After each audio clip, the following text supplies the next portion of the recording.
मनुष्यों, इन पवित्र दिनों, पर्व के दिनों में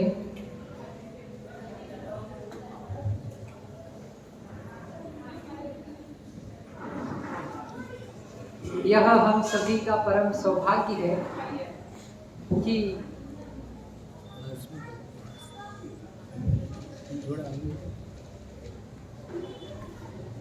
हम सभी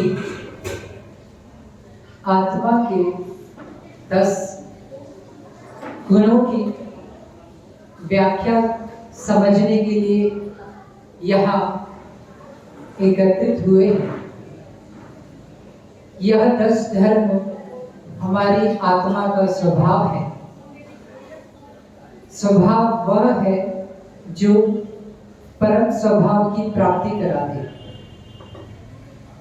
जिसका कभी अभाव न हो, वह है यह 10 धर्मों का स्वभाव। आज कौन सा पर्व है? पर्व को क्या कहते हैं हम लोग? सेलिब्रेशन। आप लोग बर्थडे सेलिब्रेशन करते हैं, हाँ, कोई सेरेमनी सेलिब्रेशंस करते हैं तो कितनी उल्लास रहता है। ऐसे ही हमारा अपना धर्म का यह एक महान शाश्वत सेलिब्रेशन है, शाश्वत पर्व है, जो हमारे मन को, वचन को और शरीर को पवित्र करे। ऐसा सेलिब्रेशन, ऐसा पर्व जो है वह कौन सा पर्व है? पर्युषण पर्व। 2 प्रकार के पर्व हैं। एक है शाश्वत पर्व, अर्थात जो हमेशा रहने वाला है, और एक पर्व होता है नैमित्तिक पर्व। जैसे अष्टमी चतुर्दशी हो गया, ये नैमित्तिक पर्व है। और जो पर्युषण, अष्टानिका आदि है, ये शाश्वत पर्व कहे जाते हैं। जिस प्रकार किसी सरल बालक को अपने जन्म का पर्व मनाकर अत्यंत उल्लसित भाव को प्राप्त होता है, ठीक इसी तरह सम्यक दृष्टि धर्मात्मा जीव इन पर्युषण, अष्टानिका, अष्टमी, चतुर्दशी आदि पर्वों को मनाकर भगवान तीर्थंकर स्वामी के जन्म कल्याणक आदि पर्वों को मनाकर उत्कृष्ट खुशी का अनुभव करते हैं। आप सबको खुशी का अनुभव हो रहा है या नहीं हो रहा है? सबसे बड़ा धर्म यही है। अंतरंग का गदगद भाव, चित्त का आह्लादपना और भावों की विशुद्धि, सारे शास्त्रों का सार इन 3 शब्दों में समाया हुआ है। आज पर्युषण पर्व का तृतीय दिवस है। कौन सा दिन है आज? बोलो ना, आप लोग डीएक्टिवेट क्यों हो गए? उत्तम आर्जव धर्म है। जैसे किसी बालक की सरलता देखकर बड़े लोग सोचने लगते हैं कि काश ऐसी सरलता हमें वापस मिल जाए। कुछ इसी तरह आज जैसे बच्चों का मन कोमल होता है, सरल होता है, ऋजु होता है, बस हमारा धर्म हमें यही सिखाता है कि आप सब अपने व्यक्तित्व में, अपने गुणों में सरलता को स्थान दें। जैसे जैसे बड़े होते हैं, समझ बढ़ती जाती है, जिम्मेदारियां बढ़ती जाती हैं और हमें लगता है कि अब सरलता का स्थान नहीं बचा। अब हमें थोड़ा कठिन होना पड़ेगा, अन्यथा घर कैसे चलेगा, समाज कैसे चलेगा, बच्चे कैसे मानेंगे, घर कैसे चलेगा, व्यापार कैसे चलेगा। जैसे जैसे बड़े होते गए सरलता का थोड़ा सा आंशिक कमी आती गई और कठिनता आती गई, समझदार होते गए। कभी कभी समझदारों को यही लगता है कि हम इतने समझदार क्यों हो गए। लगता है क्या कभी? आखिर हम इतने समझदार क्यों हो गए कि हमारी सरलता ही हमसे छूट गई। एक समय था कि हम बच्चों जैसा जीवन, आनंद का जीवन जीते थे। तो आज धर्म के परिप्रेक्ष्य में उत्तम आर्जव धर्म है। उत्तम का अर्थ होता है सम्यक दर्शन। उत्कृष्ट आर्जव अर्थात सरलता, ऋजुता।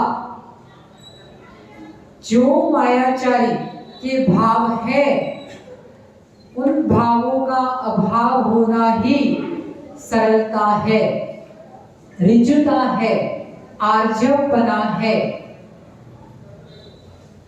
जैसे जैसे जीव के कुटिल परिणाम उपशमन को प्राप्त होते हैं, वैसे वैसे सरलता भी उद्घाटित होती जाती है। आप लोग पूजा करेंगे आज तो क्या कहेंगे? उत्तम आर्जव में मन में होए सो वचन उचरिए, वचन होए सो तन सो करिए। आजकल हम सभी एक फ्रेमवर्क में जीने लग गए हैं कि हमें ऐसा जीना है, ऐसा बनकर जीना है, नहीं तो क्या कहेंगे लोग। सबसे बड़ा रोग क्या है? क्या कहेंगे लोग। तो हम अपने पद की, अपने आयु की, सबकी मर्यादा के रखते हुए साथ में अपनी सरलता को ना छोड़े, यही उत्तम आर्जव धर्म कहता है। जैसे काठ की हांडी अगर चूल्हे पर चढ़ा दी जाए तो उसे कितनी बार रखा जा सकता है चूल्हे पर? मात्र एक बार। इसी प्रकार जिसके स्वभाव में माया धर्म का प्रवेश हो जाता है, जो कुटिल भावों का एक बार स्वभाव में स्थान हो जाता है, तो जीवों की श्रद्धाएं उससे डिगमगा जाती है, विश्वास च्युत हो जाता है। और जैसे जैसे सरलताएं बढ़ती जाती है, लोगों की श्रद्धाएं बढ़ती जाती है। व्यक्ति की आंखों से, चेहरे से समझा जाता है कि यह जीव श्रद्धा से भर के आया है या शंका से भर के आया है। सामान्यतः हम सभी अपने अपने कार्यों की सिद्धि के लिए छल, कपट, माया का प्रयोग करते हैं। महाराज जी नहीं करेंगे तो व्यापार कैसे चलेगा? माता कहती है कि छल ना करे तो हमारे बच्चे कैसे माने? एक बार माँ ने क्या किया, घर में बहुत सारे लड्डू बनाए थे और बच्चे को खाने को दिया, डिब्बे में से एक लड्डू निकाल करके। उस बच्चे ने कहा कि माँ मुझे और लड्डू चाहिए। तो माँ ने क्या कहा, डिब्बा छिपा दिया और कहा बेटा वो लड्डू तो हवा ले गया। कौन ले गया? हवा। अच्छा, अब माँ का उपवास था, वह चली गई मंदिर पूजा करने। बच्चे को लगी थी भूख, उसने सब जगह खोजबीन की और उसे वो डब्बा दिख गया। डब्बा दिखा, उसने लड्डू खा लिए जितनी भूख थी। अब जितना समर्थ था वो लड्डू खाने में, उतना उसने खा लिए। लड्डू खत्म। इतने में माँ आई वापस, और माँ ने चलो आज कल का उपवास है, आज पारणा कर लिया जाए। और जैसे ही डब्बा खोला, लड्डू गायब। अब सब बच्चों से पूछने लग गए कि बच्चे जो आपको लड्डू खिलाए थे वो कहाँ गए? तो बच्चे बोलते हैं कि अरे आपने तो बताया था कि वो डब्बा तो हुआ ले गया, लड्डू तो हुआ ले गया, तो बचा क्या? तो बस कुछ ऐसा ही माया का परिणाम, फल भी माया रूप ही मिलता है। कहा जाता है कि जैसे संस्कार हम अपने पीढ़ी को देते हैं, बस वैसा ही हमें रिटर्न में मिलता है। इसीलिए जितने पिता हैं, आज से जितने बड़े लोग हैं, बच्चों को जो अपने से छोटे हैं, उनको हाथ उंगली पकड़ करके आप लोग मंदिर में ले जाना जरूर सिखाएं। और कुछ सिखा सको ना सिखा सको, जितने बड़े लोग हैं, ताकि भविष्य में जब आप बुजुर्ग हो जाओ तो वही बच्चे आपको मंदिर लेके आएंगे। फल मिलता है, रिटर्न मिलता है। ये आप इन्वेस्टमेंट कर रहे हो अभी, और वही आपको रिटर्न मिलने वाला है। क्या है, कुछ लोगों को ना व्यापारिक भाषा में समझाना पड़ता है। धर्म भी ना लोभ दिखाकर किया जाता है कभी कभी, और कभी कभी भय दिखाकर किया जाता है। तो इसीलिए तो ये गिफ्ट्स और ये क्यों रखे जाते हैं, प्रतियोगिता आदि क्यों रखी जाती है? ताकि लोगों को लगना चाहिए कि हम ये मॉल में घूमने से या इधर उधर बाहर भागने से, भौतिकता का आश्रय लेने से जो हमें लगता है कि वहां सुख मिल रहा है, उससे कोटि कोटि गुना अधिक सुख देव शास्त्र गुरु के चरणों में मिलता है। इतना दृढ़ विश्वास होना चाहिए। जितना जितना माया धर्म हमारे अंदर प्रवेश करता है, हम उतने ही अधिक शंकालु बनते चले जाते हैं। अपनों के प्रति ही हमारी श्रद्धाएं डिगमिगा जाती हैं, और जितनी शंकाएं बढ़ती जाती है, क्या होता है? अगर पेट की लघु शंका आप समय पे ना करें तो क्या होगा? ज्ञानियों बताओ, डॉक्टर साहब है क्या कोई यहाँ पे?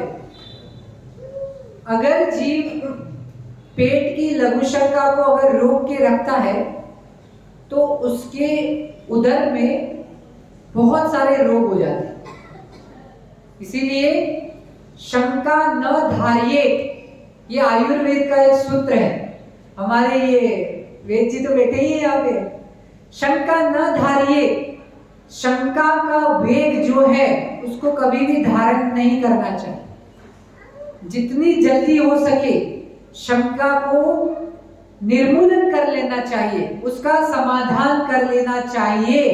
अन्यथा जैसे एक लघु शंका और दीर्घ शंका रोग का कारण बन जाती है, ऐसे ही जो मन की शंकाएं हैं, जो भ्रम है, वह हमारी सरलता को खा जाती है और कुटिलता बना देती है। फिर आपस में स्पर्धाएं जन्म ले लेती है और आपका वात्सल्य धीरे धीरे कम होने लगता है। तो हम सभी आज इस उत्तम आर्जव के महान पर्व पर आज हम कुछ कर सके ना कर सके, बस हाँ, आपके बच्चे जितने हैं ना, एक दिन वो यही बात हुई थी कि बच्चे हाथ क्यों पकड़ते हैं महाराज जी। तो ये एक बच्चों को मोटिवेशन करने का एक माध्यम है, लेकिन आवश्यक नहीं है, कंपलसरी नहीं है, ऑप्शनल है। तो जितना हम वात्सल्य से बच्चों को सरलता का अर्थ ये भी नहीं है कि मन में जो आया वो बोल दिया, बोले हम सरल है। नहीं, ये तो सरलता नहीं है, ये तो मूर्खता है, विवेक का अभाव है। सरलता का अर्थ है कि जहां हमें अपने गुणों को अन्य को प्रदान करना है तो आप सरल हो जाइए। बच्चों को, बड़ों को सरल होने के लिए इसीलिए कहा जाता है, जैसे गाय है, एक बछड़ा आकर के थन पे मारता है, मुंह मारता है, तो माँ क्या लात मारेगी क्या उसे? नहीं, क्या करती है वो? दूध देती है। यह गाय की सरलता है। तो बस हम भी जो छोटे हैं उन्हें सरलता दें। हम सरल रहेंगे तो नियम से हमारे साथ वाले भी, हमारे आसपास के सभी लोग सरल बने। तो इस गुण का समावेश हम सभी के अंदर हो, यही भावना भगवान महावीर स्वामी की, परम पूज्य आचार्य परमेश जी विशुद्ध सागर जी महाराज जी की जय।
वर्तमान शासन नायक मूल नायक महावीर भगवान की, परम पूज्य आचार्य भवन कुंद स्वामी की, परम पूज्य आचार्य भवन विशुद्ध सागर जी महाराज जी की, 3 करोड़ 9 करोड़ निराजों की, 10 लक्षण महापर्व की, उत्तम आर्य धर्म की, जिनवाणी माता की, परम पूज्य गवर्नर स्वामी सागर जी महाराज की,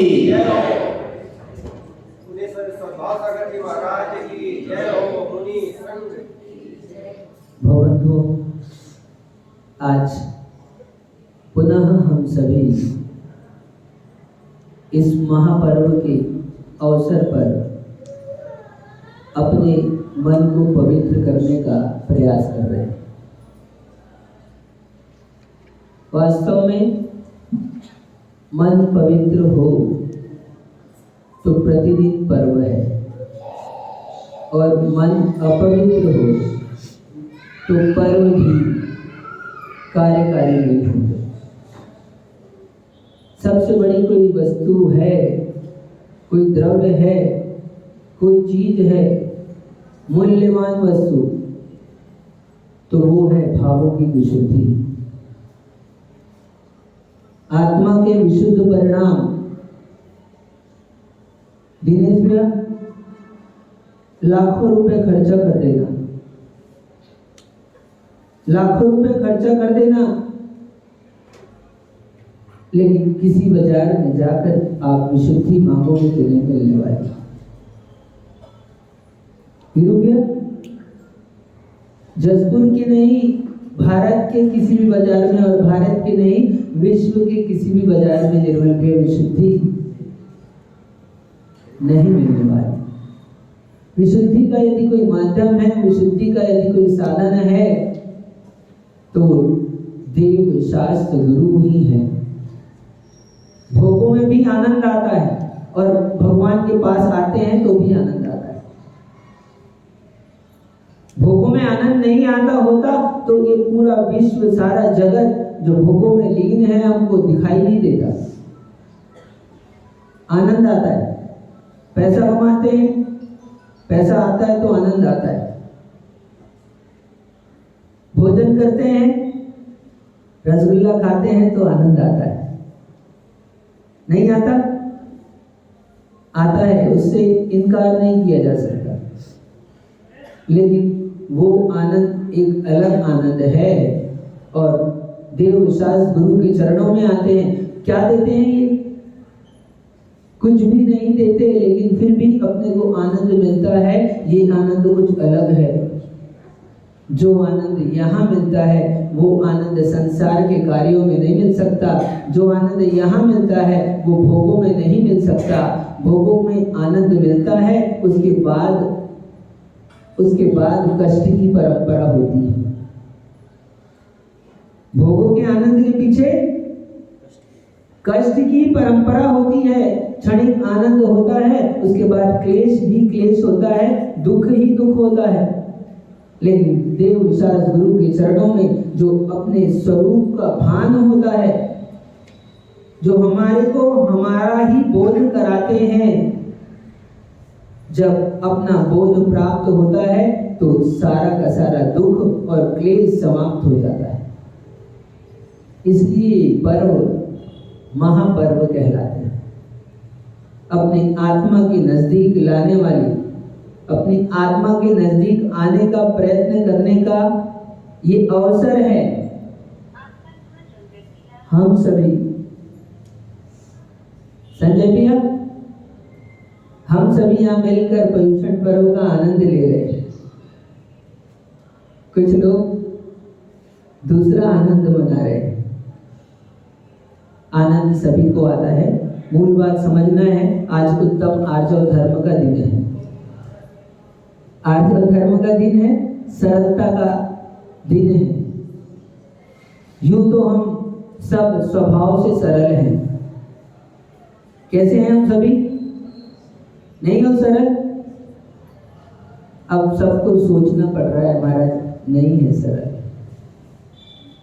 वास्तव में हम देख रहे हैं अपने आप को, और हम जिस सीमा तक देख रहे हैं तो वहां तक हम देखते हैं तो हमको लगता है कि हम सरल नहीं हैं। पवन भैया, हम अपने आप को देखते हैं, दर्पण देखकर आए हो, सब घर पर देखकर आए कि नहीं आए? उपवास वाले हो तो भी, नहीं किए तो भी दर्पण देखकर आए हैं। और दर्पण में हमने देखा जब अपने आप को, तो सुंदर तो मालूम हुए, लेकिन सरलता नहीं दिखी दर्पण में। सरलता देखना है तो ये दर्पण के पास आना पड़ता है। क्या है ये? ये भी दर्पण है, क्योंकि क्यों? भगवान क्या है? आदर्श। क्या कहते हैं भगवान को? अपने जीवन में एक आदर्श बनाना चाहिए। तो हमारे जीवन का आदर्श कौन है? जो सबसे श्रेष्ठ होता है उसको अपन आदर्श बनाते हैं। तो हम सभी संसारी जीवों की अपेक्षा से अभिषेक भी सबसे श्रेष्ठ कौन है? हम सभी आत्माएं ना, तो सबसे श्रेष्ठ कौन है? गजब, कौन है श्रेष्ठ? परमात्मा है। तो परमात्मा श्रेष्ठ है, तो परमात्मा आदर्श है, और परमात्मा के सामने जब हम आते हैं तो हमको पता चलता है सरलता का। हम अपने आप को देखकर क्या कह रहे हैं? अभी हमने आपसे पूछा आप लोग सरल हो कि नहीं हो? बोलो सरल हो कि नहीं? हाँ, हम अपने आप को वास्तव में देख नहीं रहे। यदि हम अपने आप को देखें तो हम सरल हैं। सरलता हमारा स्वभाव है। जैसे क्षमा के बारे में बात करी थी हमने, क्रोध के बारे में बात करी थी, ये सब आत्मा के गुण हैं, और आत्मा के गुण कभी आत्मा से बाहर नहीं जाते। ये अलग बात है कि उन गुणों पर आवरण आ गया है। वो आवरण किसी और ने नहीं डाला, वो आवरण हमारे ही द्वारा डाला गया है। वो आवरण किसी और ने नहीं डाला, हमने ही दूसरे लोगों को देख देख कर आवरण डाल लिया है। एक बच्चा होता है, यहाँ खेलता है, जो कितनी सरलता है, उसके खेल को कुछ नहीं करता। क्या वो जो कुछ भी करे उसको खाली देखकर अपने को लगता है। पूछो इन माताओं से, घर में बच्चा होता है तो उधम करते रहता है, और जैसे जैसे धीरे धीरे बढ़ने लगता है तो हमको क्या लगता है? उसका खेल देखकर ही आनंद आता है। टीवी देखने की जरूरत नहीं है, मोबाइल देखने की जरूरत नहीं है। जिनके घर में बच्चे हैं और बच्चे खेल कूद करते हैं, और यदि माताएं बच्चों पर ध्यान रखती है तो बच्चों का खेल ही आनंद का कारण होता है। क्यों? क्योंकि उनके भीतर में होती है सरलता। हम भी अगर बच्चे होते, हाँ, क्यों दिनेश भैया? नाम हमारा होता अबलू बबलू, और खाने को मिलते लड्डू, और दुनिया कहती, बोलो, याद आ गया सबको, है ना? ठीक, बच्चे होते तो लड्डू मिलता। क्या? बच्चे होते तो लड्डू मिलता, और तो और जो लड्डू भगवान को चढ़ाने के लिए लाया था वो भी लड्डू व्यक्ति बच्चे को दे देता है। हाँ, आपने देखा होगा, आपने नहीं देखा तो नहीं देखा, हमने तो देखा है। और देखा क्या है? अनुभव किया है इस बात का कि जब अब बड़े बुजुर्गों के साथ जाते हैं तो घर से लड्डू लाते हैं, जितना मंदिर में चढ़ाना चढ़ाते हैं, बचाते भी हैं। और बचाते तो हैं, बचाने के पहले ही और एक आध चढ़ाने के बाद में भी यदि बच्चा जिद करता है तो उसको दे ही देते हैं। एक उसको चढ़ा लेते हैं और अपने को पता है वो मुंह में डालेगा, लेकिन फिर भी पहले उसको हाथ में दे दिया, बोले चढ़ा ले, और फिर हाथ में और पकड़ा देते हैं। अब अपने को पता है वो मुंह में डाल लेगा। हाँ, तो बच्चे होते हैं, सरल होते हैं तो लड्डू मिलता है, और जैसे जैसे बढ़ते हैं तो क्या मिलता है? हाँ, कुछ नहीं मिलता, कुटिलता मिलती है हमको। हम लोग सब जगत को देख देख कर कुटिलता को स्वीकार कर लेते हैं, कुटिलता की ओर बढ़ जाते हैं। यदि हम सरल हो जाएंगे तो क्या होगा? सारा जगत हमको दिखता है कि विपरीत दिशा में जा रहा है, और हम यदि सरल हो जाएंगे तो काम नहीं चलेगा। तो हम वैसा ही करना पसंद करते हैं जैसा सब कर रहे हैं। यहां भी आए हैं तो अपनी मर्जी से नहीं आए। वास्तव में यदि मर्जी से आए तो बहुत अच्छी बात है, लेकिन हम बहुत सारी चीजें सब देख देख कर रहे हैं, समझ के नहीं कर रहे, जानकर करने का अर्थ दो प्रकार का है। एक जानकर कर रहा है, जानकर यानी उसने जान लिया है, जानकारी प्राप्त कर ली है। ये अष्ट द्रव्य है, एक के बाद एक, पहले जल चढ़ाया जाता है, फिर चंदन चढ़ाया जाता है। ये जान लिया है, ये हो गया जानकर। करना। और एक और होता है जानकर करना, क्या? इसलिए करना कि दूसरे को अच्छा लगे, और इसलिए करना कि दूसरे को बुरा लगे। जानकर करना भी दो प्रकार का, और जो दूसरा जानकर करना है वो भी दो प्रकार का। तो जानबूझकर कर, ठीक है, जानबूझकर कर रहे हैं उसको कह लो, और अच्छी बात। थोड़ा सा यदि समझना है तो अपने को, एक तो हो गया जानकर यानी ज्ञान प्राप्त कर लिया है, उस वस्तु के विषय में ज्ञान हो गया है, कोई क्रिया ऐसे की जाती है, उसकी प्रोसेस हमको पता चल गई है, वो हम कर रहे हैं, ये हुआ जानकर करना है। ठीक, एक दूसरा जानबूझकर कर रहा है। क्यों? हम ऐसा करेंगे तो पवन भैया परेशान हो जाएंगे। तो एक तो परेशान करने के लिए जानबूझकर कर रहा है, और एक और जानबूझकर कर रहा है कि हम ऐसा करेंगे तो वो खुश हो जाएगा। हमको क्या करना है? हम अपनी खुशी के लिए नहीं कर रहे, दूसरे की खुशी के लिए कर रहे। हम अपने को दुखी करने के लिए नहीं कर रहे, दूसरे को दुखी करने के लिए कर रहे। क्या क्या काम? अब सारे काम आप लगा लेना, एक नहीं, दो नहीं, 50 काम आप ऐसे ही करते हो। और तो और ये जो वस्त्र आपने धारण किए हैं वो भी आपको पसंद है। आपको लग रहा होगा कि आप अपनी पसंद से वस्त्र को पहनकर आए हैं, लेकिन आप वास्तव में आप अपनी पसंद से नहीं पहनकर आए। जो प्रचलित है, जो लोक में प्रचलन में है, वो हमको पसंद है, उसको हमने अपनी पसंद बनाई है। अपनी पसंद के ऊपर दूसरा आवरण डाल दिया हमने, और उस अनुसार कार्य कर रहे हैं। अभी लोगों को दाढ़ी बढ़ाना बहुत अच्छा लगता है वर्तमान समय में, दिनेश भैया। हाँ, अच्छे अच्छे नवयुवक दाढ़ी बढ़ाकर रहते हैं। क्यों? अभी 5 वर्ष पहले यदि हम देखते उनको, तो उनको दाढ़ी बढ़ाना, हाँ, अभी मूछें बढ़ाना, बाल बढ़ाना अच्छा लगता है। क्यों? क्यों? आप कहोगे हमको पसंद है इसलिए हम बढ़ा रहे हैं। आपको पसंद नहीं है। यदि आपको पसंद होता तो 5 साल पहले भी आप तब तो क्लीन शेव पसंद करते थे। हाँ, फिर यदि आपको पसंद है तो आपकी पसंद बदल गई क्या? यदि आपकी होती तो बदलती नहीं। आपकी पसंद नहीं है, आपने पसंद को भी ओढ़ लिया है। ऐसे ही हम अपना सारा जीवन दूसरों के कहे अनुसार, दूसरों के क्या आचरण के अनुसार अपना जीवन बनाकर चलते हैं, और इसी तरह हमारे जीवन से सरलता का लोप हो जाता है।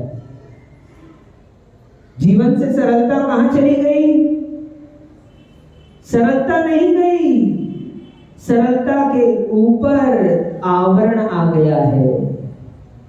सरलता तो स्वभाव है, स्वभाव त्रैकालिक होता है, कभी आत्मा से पृथक नहीं होता, लेकिन जो ऊपर का आवरण है उसके कारण सारी परेशानी है। और आज तो सबसे ज्यादा परेशानी है क्या? ये रखा है ना समर्थ ने सामने, ये सबसे बड़ी परेशानी है। आपको लगता है मोबाइल से अच्छा हो रहा है, और आगे चलते हैं, आपको लगता है कैमरे से अच्छा हो रहा है।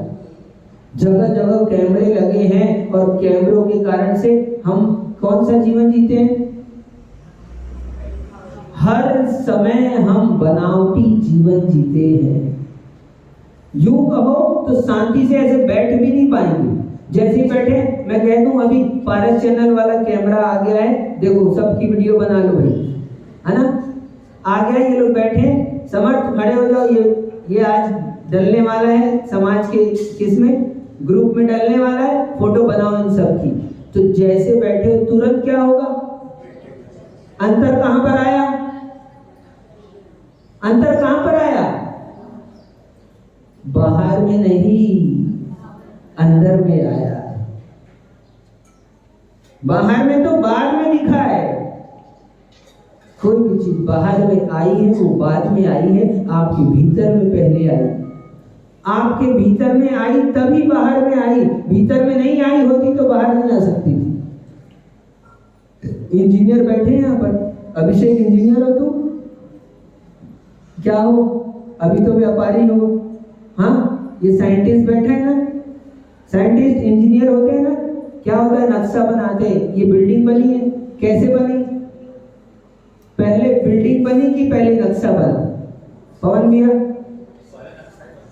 पहले नक्शा बनता है। अच्छा, अब पहले हाँ, इसका नहीं बना है, इसका भले ही आपने नहीं बनाया हो, लेकिन ये भी नक्शा बने बिना नहीं बन सकता।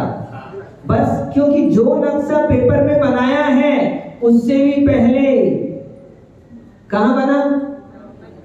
यदि दिमाग में नहीं बना होता तो पेपर में नहीं बनता, और पेपर में नहीं बना होता तो ऐसे नहीं बनता। कुछ पेपर में नहीं बनते, कुछ दिमाग से सीधा ऐसे बाहर में बन जाते, लेकिन वो भी बने बिना नहीं बनते। तो हमारे बाहर में जैसे ही हमने कहा कि कैमरा ले आओ और कैमरा से इनकी फोटो ले लो, तो आपकी बैठक बदल गई, आपका व्यवहार बदल गया। हर समय, हर एक पल, हर एक क्षण, आजकल हर जगह कैमरे लगे हैं और हर जगह हम जाते हैं और जैसे ही पता चलता है, हाँ लिखा रहता है आप सीसीटीवी कैमरे की निगरानी में हो। हाँ, किसके लिए लगाया कैमरा? चोरी से बचने के लिए नहीं लगाया, क्योंकि यदि चोरी से बचने के लिए लगा होता तो जहां कैमरे लगे वहां चोरी नहीं होती क्या? चोरों के लिए तो कैमरा भी क्या, कैमरा भी चोरी कर लेते हैं वो। हाँ, वो तो कैमरा भी चोरी कर लेते हैं, और कैमरा एक आवरण तो डालना है। लेकिन हम लोग कितना बनावटी जीवन जीते हैं। सहज और सरल जीवन जीना हम लोग भूल चुके हैं।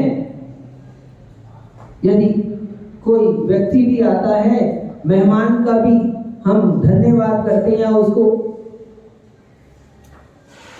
उसकी कोई सेवा करनी होती है, तो वहां भी बनावटी बना होता है हमारे पास। हर जगह, हर एक क्षण जीवन में हम बनावटी जीवन ही जी रहे हैं। थोड़ी देर के बाद में हो जाए तो ज्यादा अच्छा है। सब लोग चलने से पहले इधर ध्यान रखना, पानी गिरा हुआ है, संभल कर चलना।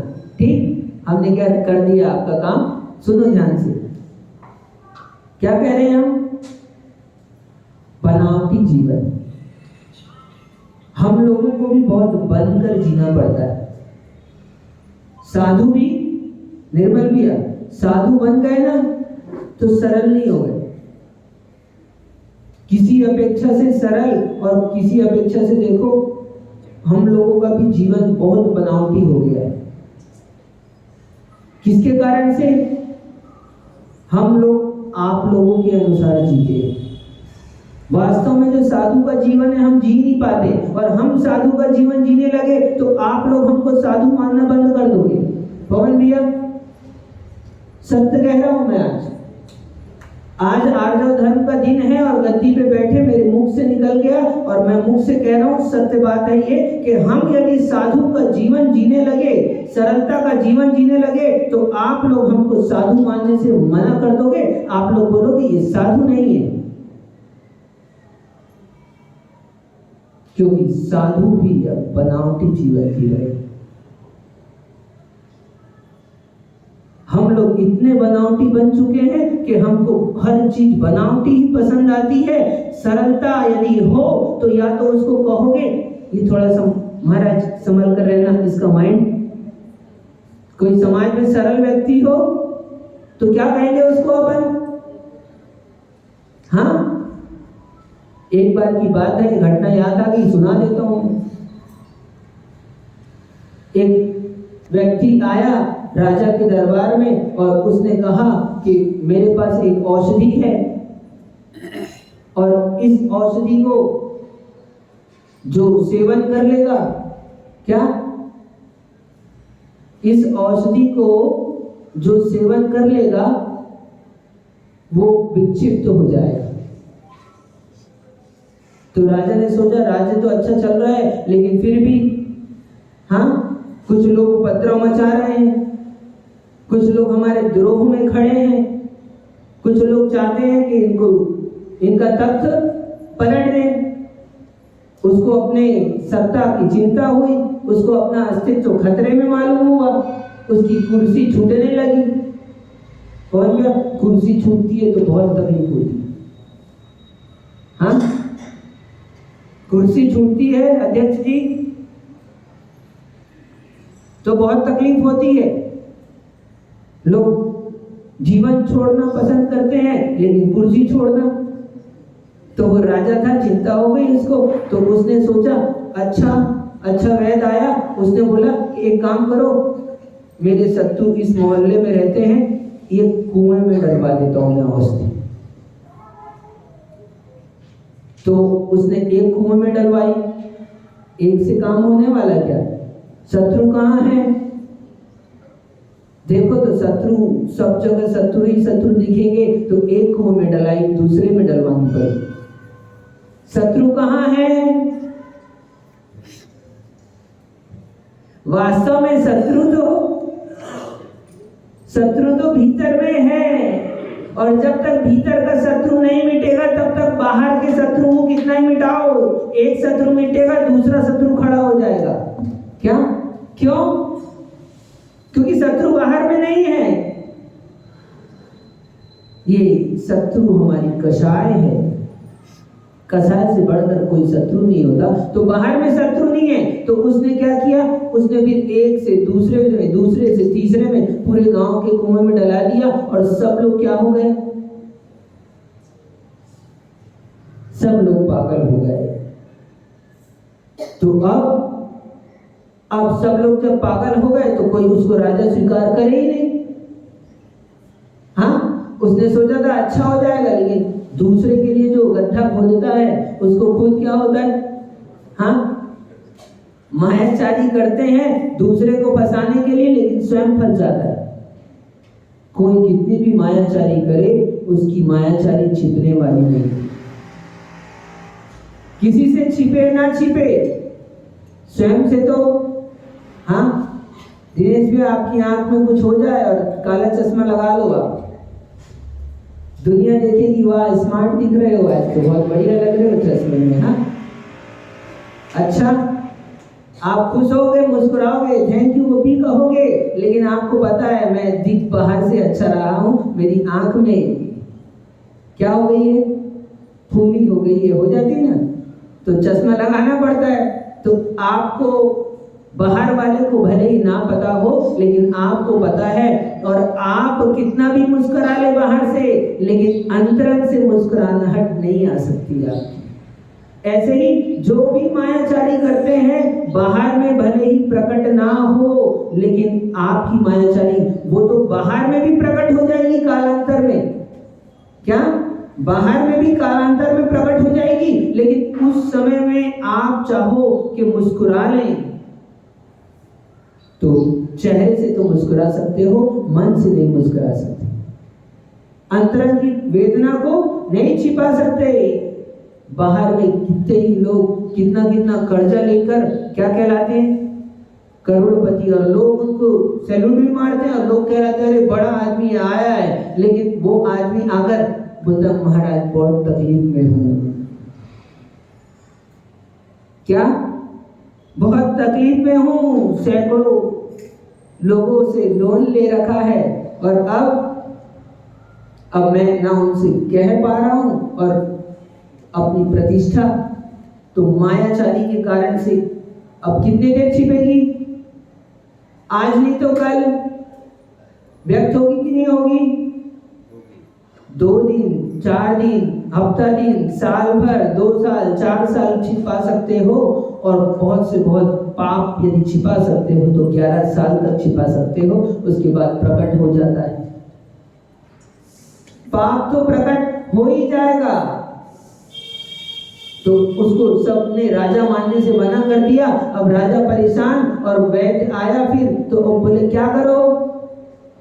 तो वैद्य ने कहा भैया अब सबने इस दवाई का औषधि का सेवन कर लिया है तो तुम भी क्या करो, तुम भी अब एक काम करो, तुम भी बचे हो तो तुम भी सेवन कर लो, नहीं तो फिर क्या होगा, तुम्हारा जीना मुश्किल हो जाएगा। क्यों? क्योंकि सब एक मस्तिष्क के हो गए हैं और अब तुम ऐसा जीवन जियोगे तो क्या कहलाओगे तुम? सब लोग क्या कहेंगे तुमको? हाँ, मैं कह रहा था ना, सब यदि समाज में कोई सीधा साधा व्यक्ति हो तो क्या कहते हैं हम उसको? क्यों? वो सरलता है उसके में, वो सरल आदमी है। सरल आदमी पागल कहलाने लगता है क्योंकि सारा का सारा जगत असरल हो गया, कुटिल हो गया, पाप के परिणामों से युक्त हो गया। इसलिए सरलता भी अब काम की नहीं बची। इसलिए मैंने कहा कि हम भी यदि साधु का जीवन जीने लग जाए तो आप लोग साधु मानने से इनकार कर दोगे।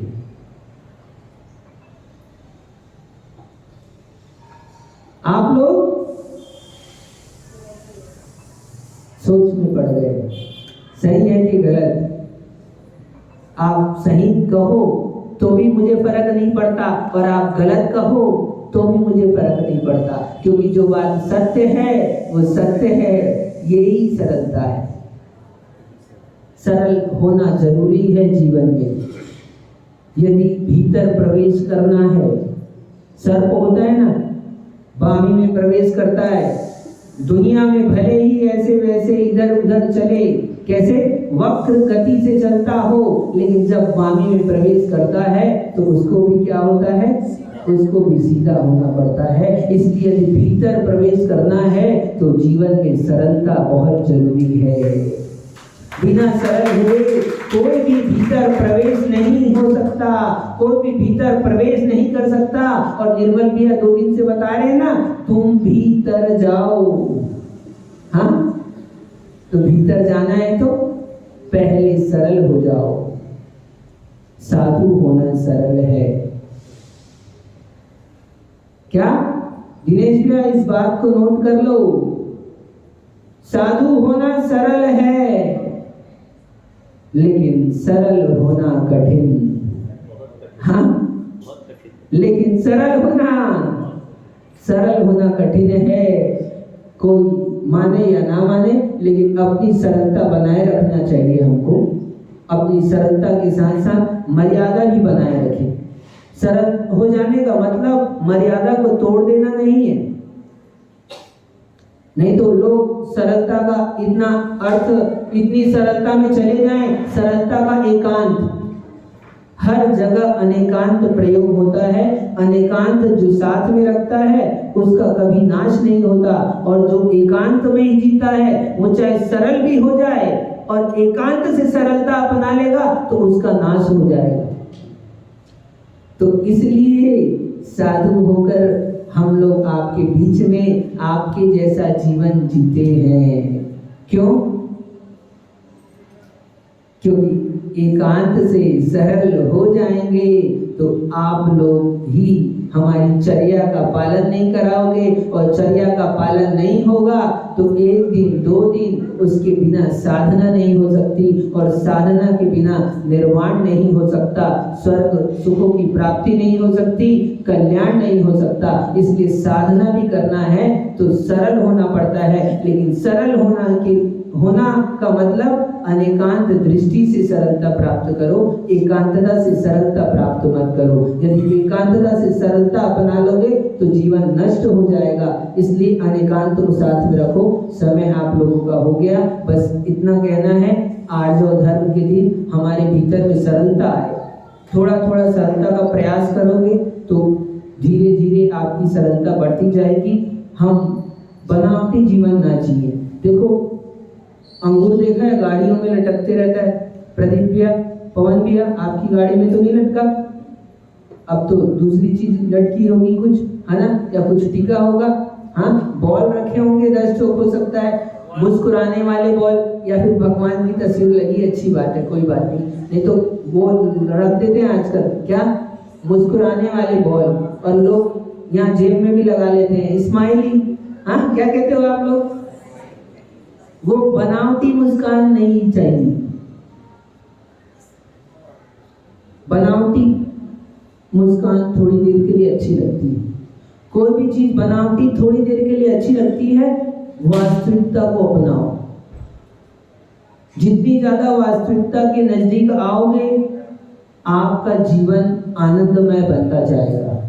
और जितनी ज्यादा बनावटी जीवन जीते जाओगे, उतना ज्यादा आप तकलीफ में आते जाओगे, उतनी ज्यादा समस्याएं बढ़ती जाएगी, उतनी ज्यादा परेशानी बढ़ती जाएगी, उतना ज्यादा जीवन में दुख बढ़ते जाएगा। इसलिए अपने पास नहीं है ना, जो है उसी को दिखाने का नहीं। दिखाने के लिए आज ये बनावटी जीवन के कारण आज सबसे ज्यादा आत्महत्या हो रही है। क्या? बनावटी जीवन के कारण से सबसे ज्यादा आत्महत्या हो रही है। लोग सरल अपना सहज जो है वो नहीं बता सकते, तो वो बताना पड़ता है मेहमान के लिए। घर में 56 इंच का टीवी नहीं लगेगा तो क्या कहेंगे लोग? बड़ी सी गाड़ी नहीं होगी तो दिनेश भैया क्या कहेंगे? कोई सम्मान नहीं करेगा जसपुर में, कोई टीका नहीं लगाएगा।